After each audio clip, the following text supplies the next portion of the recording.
Welcome, Impactful Parents. It's time for the Impactful Parenting Podcast, where I give you parenting tips and resources to make you a more impactful parent to your school-age child. I am your host, Kristina Campos.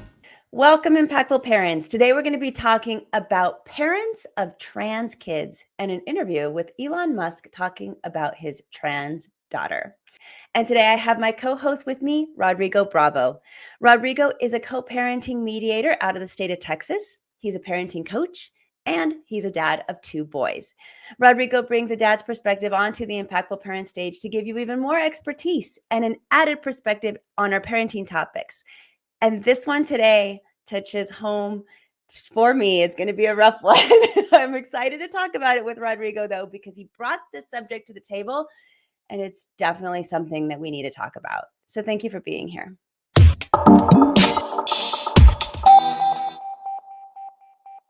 Well, I thank you for the opportunity, as always, to be part of the Impactful Parent, your audience, and your platform. And I immediately thought about you with this particular video. I thought the video was very insightful and really told me a lot about who Elon Musk is and how he's really kind of following the same footsteps that a lot of parents follow whenever they are, dealing with this issue. So I think it's a great video to kind of dissect and, give our opinion on. So as a background, I am a parent of a trans son, and Rodrigo is LGBTQ friendly with his son being gay and actually does drag too. It's not quite the same as being trans, but you definitely get to see your son dress up in more of a female perspective. And we've talked consistently on here about being allies to the LGBTQ community. My experience when I talk today is going to be from my personal experience. I'm not I just want to clarify that I'm not educated in how to be a trans parent. I just am a trans parent. I am a parent of a trans child. I've been through that. I've done it, and I can speak to that. And I'm excited to talk about Elon's perspective on this because he's obviously very disheartened and hurting inside. So here's where this came from. We're going to show you this video between Elon Musk and Jordan Peterson, where if you don't know Jordan Peterson, he is a very famous psychologist who talks on a variety of subjects, including parenting. And billionaire Elon Musk, he has this estranged trans daughter. Her name is Vivian Jenna Wilson, and she completely disowned him, actually. She doesn't want to have anything to do with her dad. And her story on social media posts are something that you can look up if you're interested. She speaks openly about not liking her dad and his views on trans and the subject in general. So let's run to the video so everybody can see what we're going to be talking about today. It happened to one of my older boys, where I was essentially tricked into signing documents for one of my older boys, Xavier. This is before I had really any understanding of what was going on, and we had COVID going on, and so there was a lot of confusion. I was told, Xavier might commit suicide if he. That was a lie right from the outset. Incredibly evil. And I agree with you that people that have been promoting this should go to prison. That's so I was tricked into doing this, it wasn't explained to me that puberty blockers are actually just sterilization drugs.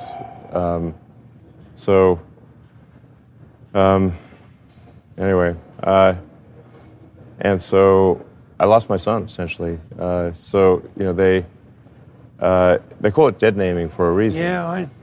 All right, so the reason it's called dead naming is because your son is dead.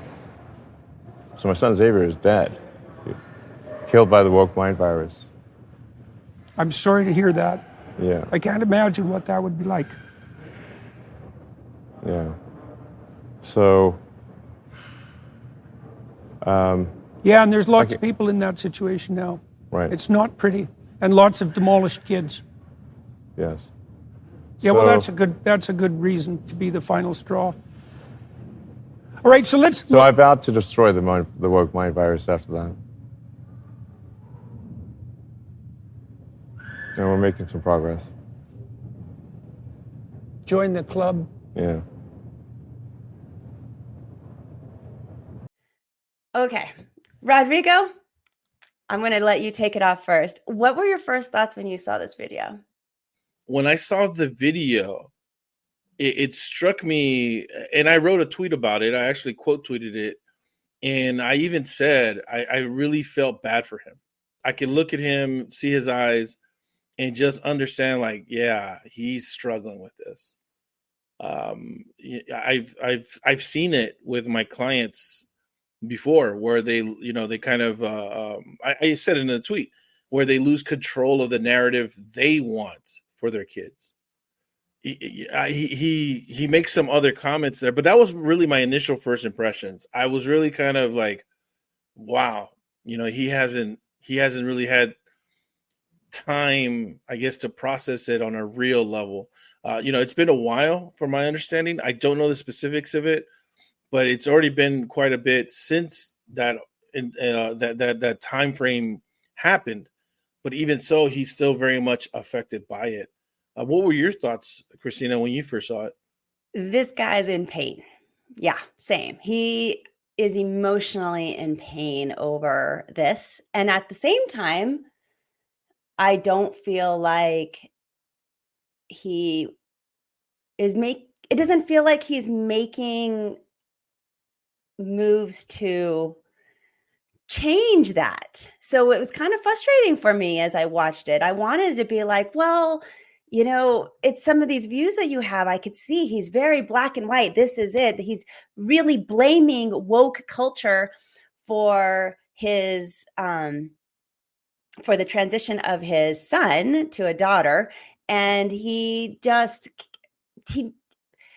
get so frustrated and so worried. And so there's so many emotions when it comes to your child transitioning, like a million, like every emotion you can think of, that you do look for something and someone to blame.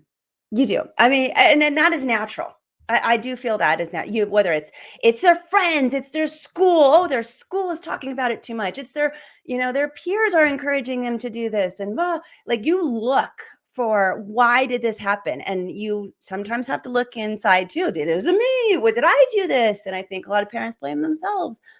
Elon, he blames woke culture and he's stuck with that. And that makes him feel a little bit better to have something to point at and something to blame. And it just makes me sad for him that he's not trying to get out of that. So that showed me that he's not trying to get out of, he's not trying to work on that feeling. Instead, he's going to sit in the more comfortable blame area. And that's part of the whole mourning process of this, of, going through it, or whatever that parents go through. I called it mourning just then because a lot of trans parents refer to it as a mourning period, including Elon in this video. He talks about the death of his son. I will say right now that I understand that perspective and I get it. For yourself as a parent, it is sometimes way easier to literally let that person, that son or daughter that is no longer I don't want to say die because I hate that, but there is a death there, a mourning period of who you thought that person was, all those expectations you had, and so you do have to let that go and mourn it so that you can welcome something different that's coming into your life, right? Or that's already is, but you're accepting it. You just didn't realize it was there to begin with the whole time, really. And I just see that it's, he's stuck in some of these stages that he needs to process and get through. And he's definitely in the middle of it and he just can't push forward anymore. I hope he gets some help, because there's definitely ways he can resolve some of these issues that he has. And I just don't feel like he's there. And it's too bad, because Jordan Peterson's an amazing psychologist. And I don't know. One interview is not really going to be that helpful, but I hope maybe he sees somebody who would help him. And going back to that mourning thing, before I forget, even though I also had to go through that and kind of mourn the child and expectations I had, when I mentioned that to my trans son, that there was the death of who they are, the dead name of who they are, it's all our terminology for it is very like something died. My son hates that. He hates it. To him, he's like, no, I didn't die. I'm freaking right here. You just haven't opened your eyes to see me. And it's really the perspective I get from him as he talks about this. And I don't blame him for feeling that way. And to be honest, I think that Elon's daughter feels much of the same way, because you'll see comments on that post, even by her saying something, referring to the dead name and stuff that her dad says. And she's very argumentative with it. Like, no, I'm here. I've been here the whole time. I think that's a great point. And I think one of the ways that I was kind of able to detect that he's still struggling with that was the use of his trans daughter's dead name. And he uses it quite a bit. That was another thing that struck me when I first saw it. I thought there was a kind of a passive aggressiveness, and I wouldn't even call it passive. It's just aggressive. When you talk about it that way, he knows how that's going to affect her, but he doesn't care. He still uses it. He's adamant about using it. The last point that I'll make about my initial reactions was the way he talked about his daughter, the suicide ideation, and also the transitioning and the paperwork. It had such a distance between him and his child. I immediately knew that they were estranged. I'm gonna admit to you, I didn't know anything about this. I don't really follow Elon Musk like that. I get the headlines and the bits and whatnot, and I've seen some stuff, right? Okay, whatever. But I didn't know anything about his personal life. I knew the most that I knew was that he was with Grimes at one point, and that was just because of music, and I was like, oh, okay, well, that's interesting, this and that. I went through a rabbit hole after this came out, and I learned everything there was personal. Terrible. But I didn't know anything of this, but I was able to immediately detect that he and his child were estranged.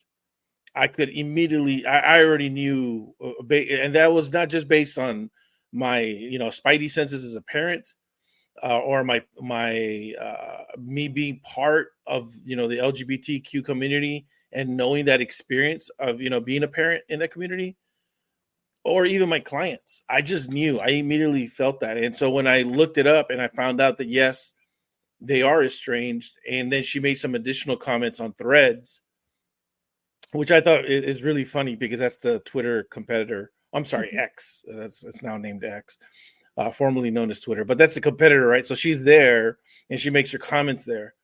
I immediately knew that there was a lot more to it, and that he was possibly not putting in the work to come to terms with it. Not necessarily make it right, because I don't think he's there yet, but at least coming to terms with it. And I know that you and I have had this conversation before, where, in my experience, raising a son who was counter to my experience, my what I grew up as, I had time. I had a lot of time to adjust for that. And I was willing to adjust. One of the comments that his daughter made was, she remembers when they were young, I think 6 or 7 or 8 or something. And she remembers Elon chastising her for being too effeminate, for being too much of a girly, and this and that. And so I guess in my sense, I'm saying, okay, he had all this time to kind of prepare for something, right? And maybe he didn't take the time to do that. So he still very much chose the path that he's on. I know that for you, that was a lot different than my experience. I know we've talked about it. Maybe you could share a little bit about that and how that kind of suddenness really kind of caught you off guard and how you had to deal and handle with that. Yeah, I did not have the gradual thing. It was very abrupt for me. My biologically born daughter, I would not have called her a tomboy per se, even growing up. And you would think that would be a precursor, you know? And it just shows that not always. um, my son has a completely different definition of what masculinity is to him than the norm of society. And in his definition, he is extremely secure in who he is.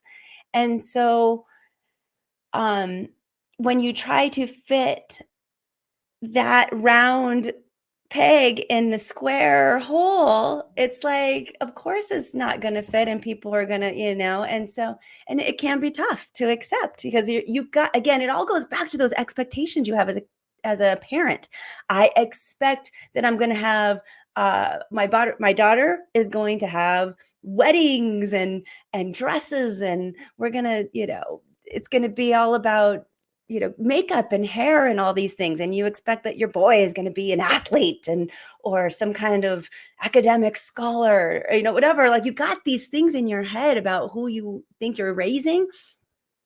And when all of it crumbles down and all of a sudden it's not coming out the way you thought it was gonna, it's really, I don't know why it's so hard to accept, but it is. And I can say that even as a parent who's very accepting, it's still hard to accept that how you wanted this to go is not how it's going to go. And I think it comes down to control too. So not only expectations, but our parents wanting to control what is happening, and we don't have any control. We want the people who still want the control want to suppress it, and we can't control it, including Elon. And as a man of extreme power, he has a lot of control in his life. And this is something he does not.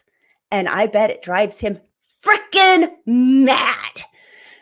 Yeah. It is so hard for somebody with that much control 99% of the time to look at the 1% and get obsessed with it. I mean, to me, it's like, yeah, you could see it from the outside. It's pretty obvious.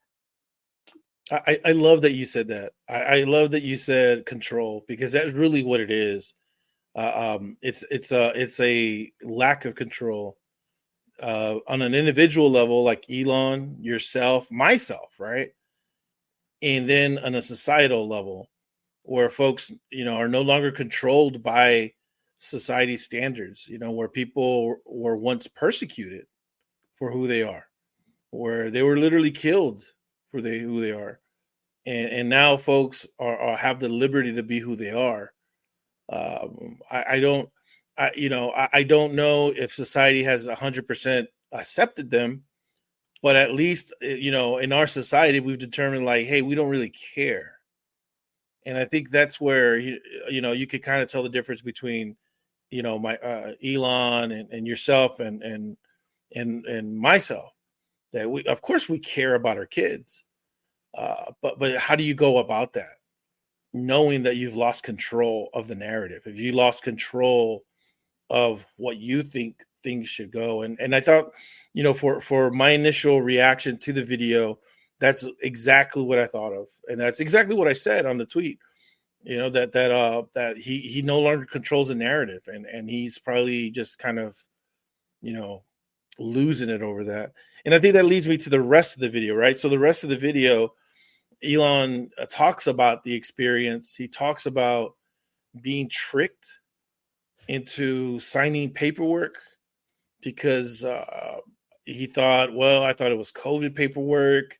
And then turns out that it was puberty blockers. And then I didn't know because I was told that there was suicide ideation going on, this and that. There was no clarity really in what really happened. And look, I'm not saying like he has to share everything, but whenever you share something like that and you don't provide those details, well, people are going to fill them in, right? And I find it very hard to believe. I'm just going to be straight up honest. Very hard to believe that a man that is worth billions of dollars and that signs, contracts with the government and does, this and does that, isn't reading the fine print, when it comes to this type of things. Now, I will say this. Maybe he didn't read the fine print because he didn't care. That's different. And now he's trying to spin it. I don't know which case it is, but I do know that I do know that if you are involved in your child's life, I don't think you would take that lightly. I don't think that would be something that you would just kind of haphazardly sign away or something like that. And that continued the whole estrangement that I felt that was going on. Like if your child is going through this and you don't really know what's going on, then there's a strain in the relationship. Your child doesn't feel comfortable communicating with you. And I think for parents like ourselves that have gone through this and we try to help other parents that are going through it, I think it's really important to emphasize something that you just said right now earlier, which is being comfortable with being uncomfortable. You just have to come to terms that things are not going to make sense to you sometimes, and that you're not going to understand, but you still want to be a part of your child's life. You're going to do everything you can to understand that. And so I thought that was interesting that particular point was something that he really kind of focused on, and I thought it was kind of just strange that a person like that would not read the fine print. I don't know what you thought about that. Yeah, Rodrigo, the minute he started talking about how he didn't know what the paperwork said, I admittedly inside of my head said bullshit. Like I really did. Because the couple things might have happened. Like if that's true, then you either didn't read it at all, weren't listening to the doctors at all, or weren't in those doctors' rooms, or somebody, and it wasn't the doctors, whoever your interpreters for all that was, whether it's your contract guy who reads all your contracts, didn't relay the message over, but then that's on that guy, like something, there was a disconnect. In more reality, like I was thinking, there's just no way. Doctors, they tell you. I was in that room and I heard it, what the hormones did. And yeah, it made my stomach go like this and go to the very bottom to my feet. But I knew, and I had to, with my ex-husband, sit and make a really difficult decision about that when I also had a child begging for help with hormones, and me as a parent not feeling very comfortable with signing that off. And that was a huge struggle, and just one of the many, many hard decisions that I had to go through the transitioning process. Just to let everybody know, because they're probably wondering, well, what did she do? What felt comfortable for me is I could not live with signing the paper. I'm just going to be honest with that. I read those fine prints and I knew what the permanency of what some of the things were going to do to my child. And I did not feel comfortable. I couldn't do it. I felt horrible about it. So I went to my child and said, I support you and who all of you are. I can't feel good about this. I can't sleep at night knowing I signed off on this, when also I know from my own experiences that the choices I made when I was 16 are not the choices I make now at 47. And there are things I did when I was younger that I wish I could undo. So I took my child being really angry with me, because again, I do what is best for my child for the best of my ability, even if they're angry, because that's just how parenting is. And I said, with the minute you're 18, it's up to you. And I'm going to support you throughout this journey, no matter what your decisions are. So the minute you're 18, it's up to you. Before that, I can't sign off and feel good about it and sleep at night. This has to be your choice, not mine. And until you're 18, it's not your choice. So that's kind of the impasse that me and my child went through. And sure enough, at the minute that they turned 18, they did start taking their hormones, and they're very happy to this day. So it was a good choice for him. Did I make the right choice? I don't know. All this, being a parent is all full of these kinds of, I'm not too sure if I did the right thing for my kid. You just do what you can. And that was one of the hard decisions. But going back to Elon. Wait. Hold on. I just gotta say Yeah. that was powerful. I didn't even know that myself. That whole, wow, that must have been tough. And I know you're the biggest advocate of all your children, and I'm the same way. But the way you kind of the way you characterized everything that occurred, the way you just said right now, it was both beautiful and powerful and just tough. I just can't imagine myself going through that. Yeah. But for you to say that and share that, I think that's a great contrast to Elon, because both of y'all basically did the opposite, but for opposite reasons. Mm-hmm. And he wrote it because either he didn't care, he didn't bother to read it, and didn't invest time, right? And you didn't sign it because you did invest time and you did read it and you didn't agree to it and you did care. It's such a wild contrast, because you would think it would be the other way around, that, somebody doesn't read it, doesn't, this and that, so I'm not going to sign it. And somebody reads it, and then they sign it, because, I want to do what's best for my child and this and that. But you actually said, hey, I got to live with this myself. At that point, we are still responsible for our kids. Yeah.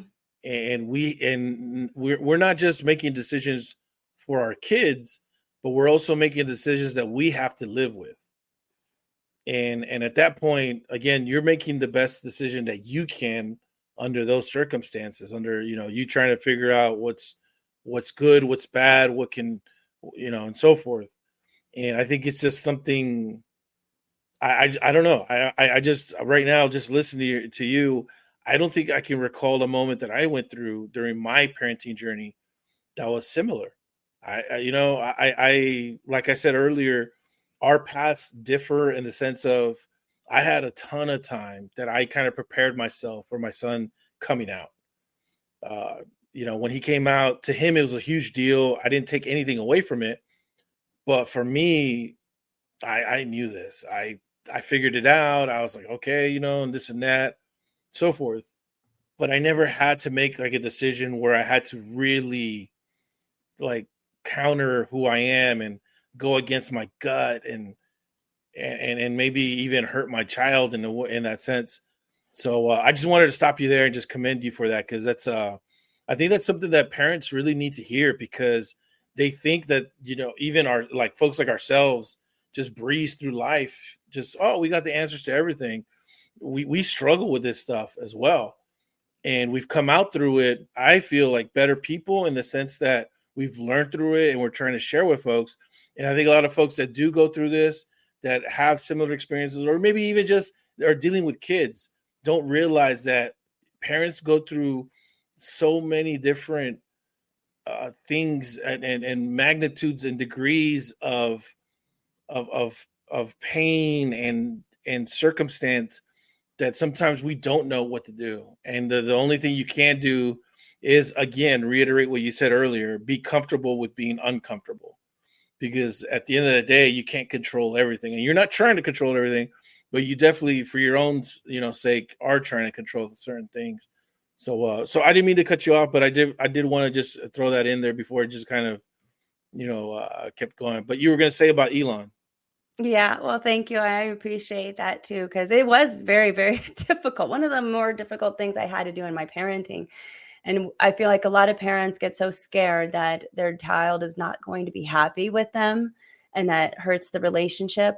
Um, and and it's tough. It's hard to have somebody you live with constantly angry with you, and beyond just being a normal teenager, like angry that you're holding back a decision that they want. I mean, it's really tough. But I that's where I went. That's where I had to do. That was my journey.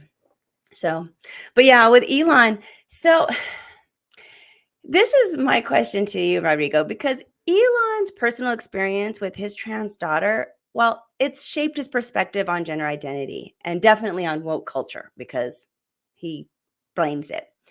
So, my question is, what are the potential ethical implications of such a high profile figure like Elon Musk discussing his family's personal experiences like this in this public domain that he has? Like, it seems like public figures like him, they have responsibilities for discussing these type of sensitive topics like gender identity and societal dynamics, and because they do create a huge influence and ripple effect across America. I just feel like, what are your thoughts on that this conversation is going to have? What kind of ripples is he making? Yeah, no, I think that's a great question, because we have to recognize a platform that he has. He owns X, right?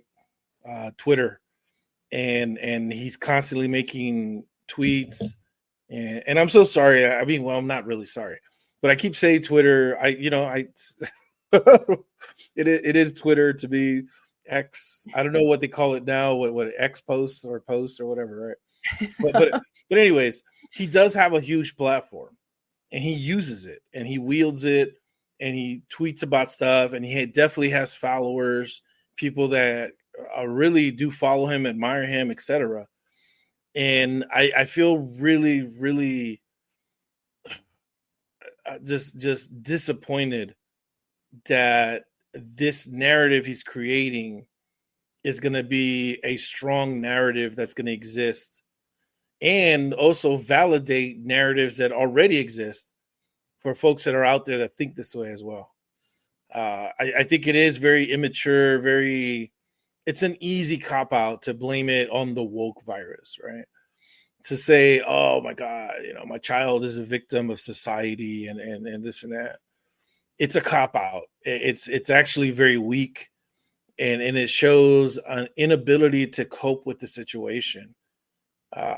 But him saying that somewhat validates it for other people. They're just looking for confirmation bias. And if you have, the richest man in the world, on the platform, basically confirming your own negative, polarizing views, it's reaffirming. You're going like, oh yeah, that's right. This and that. And so for me, my fear is the parents of LGBTQ teens, and the parents of trans teens, kids, and just trans people and LGBTQ members at large. When he's talking about this in such a way that their lifestyles are more a product of influence than who they are, I think that's a very dangerous thing to do, especially because a lot of these parents are still going through their struggle, and they see how he handles it, and they say, well, look, if it's good for him, it's good for me. And I will tell you this right now, no, absolutely not. What he's going through is not the correct path.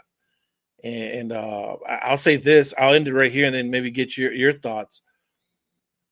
You right now, your example right now actually is probably the best example that in best case that you could make for still making a choice that you're leading as a parent without sacrificing your own thought process.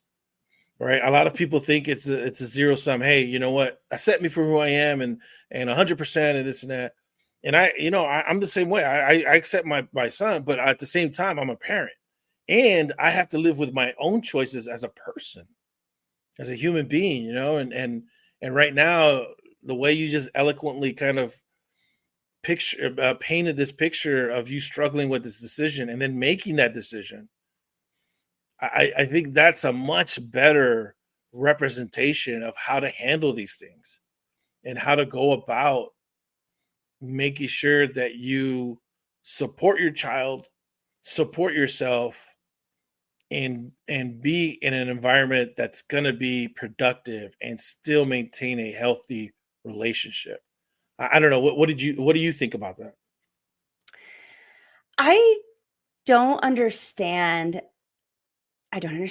when people blame woke culture the way he does. But I understand why people do it, because it's going back to, we got to blame something. I need to feel like I have to blame it, because if I could blame something, then I can fix it. And that goes back to the control. Like, if I can fix it, then I can control it. And he's made that even declaration. I am going to fight against woke culture. That's my mission from here on out. Like, he's trying to gain back control so bad. And really, it's all misplaced. And so it just frustrates me when I see a parent like that hurting so badly, and he's just lost. He's not even in the right direction of where he should be focusing, or even looking for blame. You know, honestly, he probably should be looking more inward on the kind of relationship he had with his daughter for the many years, you know, and some of the things maybe he said or didn't say, or supported or didn't support, and that's going to be really, really hard to do. Nobody likes to look inward. And that, again, goes back to his relationship with his daughter. It's nothing to do with whether his daughter is trans or not. That there's no blame. He didn't make his daughter trans because of what he said or what he didn't say. But the pain comes from the relationship that he doesn't have anymore. And he just can't focus on it. Instead, he has to blame all these other outside forces, and I'll blame that, and this will be my mission. And what about focusing on your daughter and creating a relationship again? That is a fantastic point, and I hope people pick that up. You know, if you just get rid of his focus, which is his child transitioning, right? Let's just talk about him not having a relationship with his child. You know, get rid of the external. I don't want to say external issues, but get rid of the what you're focused on, what you're just centered on, and taking aim at. Get rid of that. What about just having a relationship with your child? And going back to Vivian, she's made quite a few remarks and has now kind of publicly, I guess I would say, exposed the relationship that Elon Musk has with not only her, but with also her twin brother, her siblings, and other children that Elon Musk has. I think Elon has 12 kids or 13 kids or something like that. Oh, I don't know how many. Yeah. So he has like 12 or 13 kids. I believe with 3, possibly 4 different women.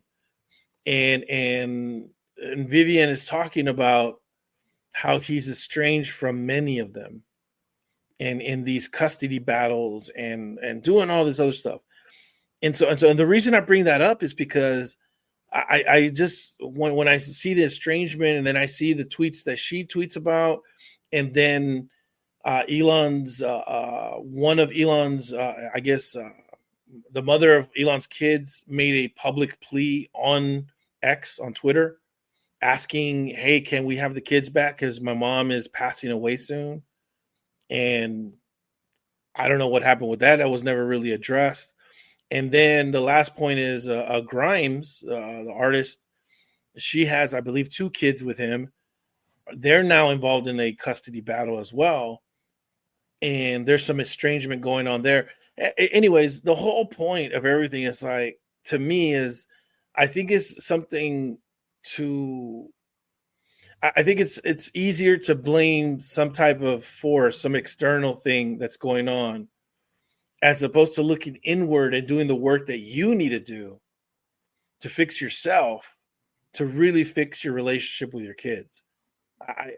When I found out all of that, and I kind of revisited this video, I said, "Oh my God, this just looks like a pattern now."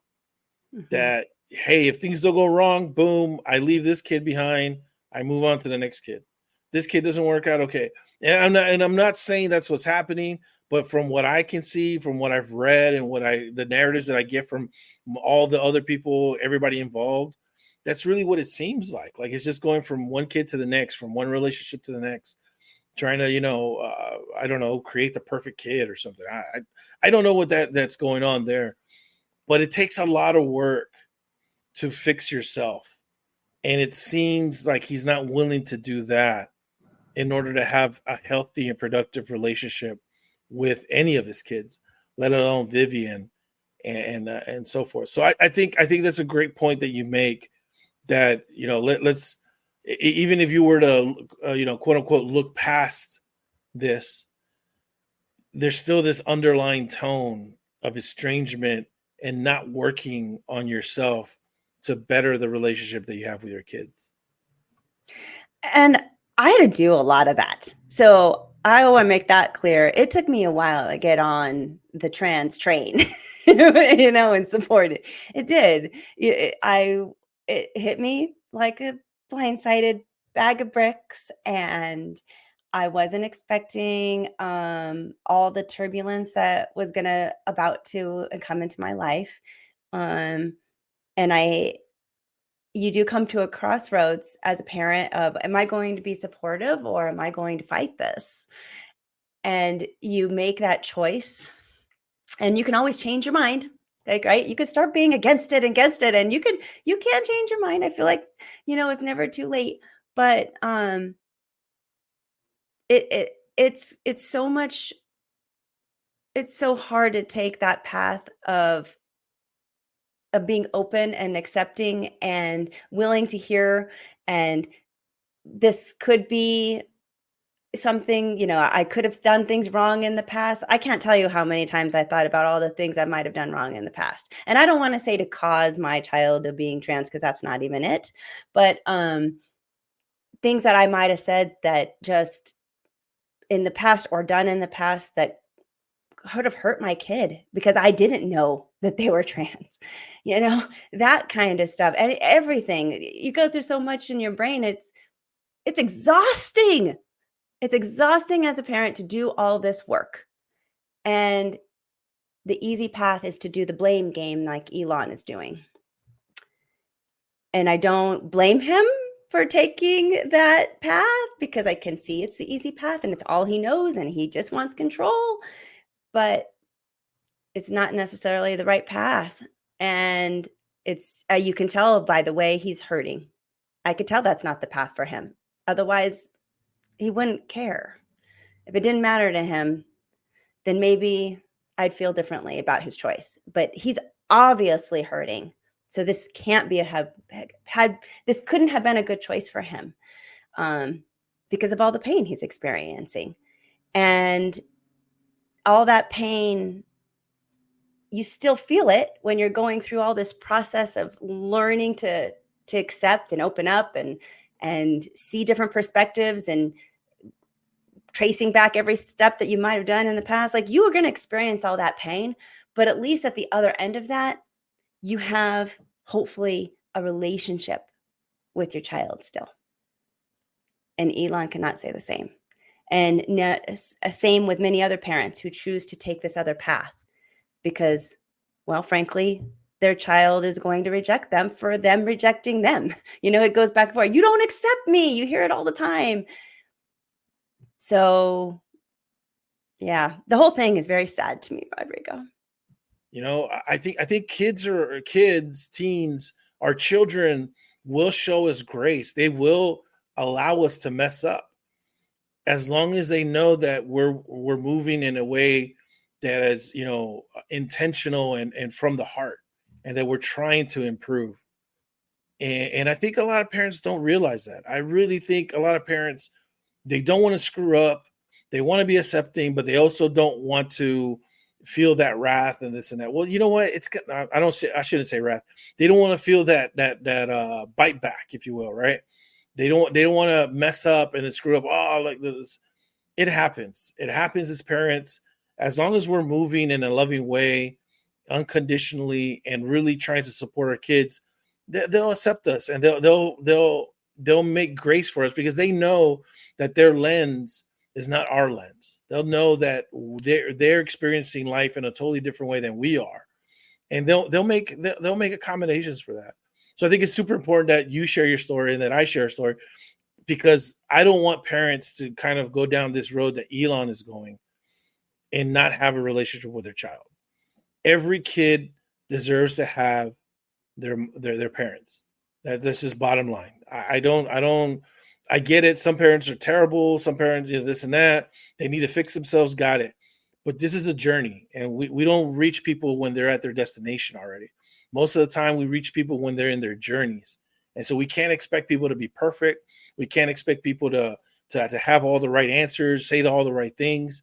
But what we can expect is for people to move with love and to be supportive and to come with the intentionality of trying to understand. And at the very end, if they don't understand, at least be comfortable with not understanding.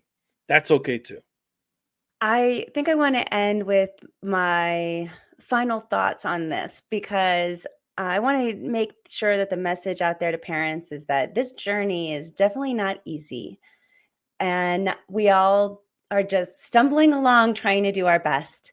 And I want parents to know that there are people out there like us. I have all kinds of videos inside the Impactful Parent app, not all kinds, but definitely a handful. Parents going through LGBTQ things that I hope that you can take a look at, use as a resource. Rodrigo and I are both here for coaching services. It's so nice to surround yourself in an environment of at least one or two people, even if you have to pay them as a coach, just to hear everything that's going on, to have that release of, this is what's happening. Tell me, give me some guidance. Am I doing this right? Am I not doing this right? Just somebody to bounce ideas off of, just to, that's really invaluable going through this process. And I would guarantee that I don't think Elon had any of that. Otherwise, I don't think he would be where he is. So if parents are listening to this and they're resonating with our episode, you're not alone. The crazy and the unpredictableness and the anxiety and the worry and all of the things, so normal. Find a little somebody, one or two people that you can talk to, because it's going to make this journey so much easier in the long run. Even if it's just a venting session, a friend, anything, you need that support as a parent so that you can grow through this, because you will need to grow through this. You're not going to be able to be the same parent you were before this started. I am not anywhere close to the parent I was when my child was, I'd say 13 years old. And then today, when they have now completely transitioned and are in a different place. So I've learned so much through this process about myself, about who I am, about what I believe in, about my child. And I'm grateful for it. I can even say I'm grateful for it. I'm a way better person now. And I hope that other parents can go through that journey and get to this place too. Thank you for listening today. Remember to subscribe and share this podcast with a friend. And don't forget, the Impactful Parenting Podcast is an extension of the Impactful Parent community. Go to the Impactful Parent website and download the free Impactful Parent app so you don't miss a parenting tip that can help you and your family. Thanks for listening today. So go to theimpactfulparent.com and see you next episode.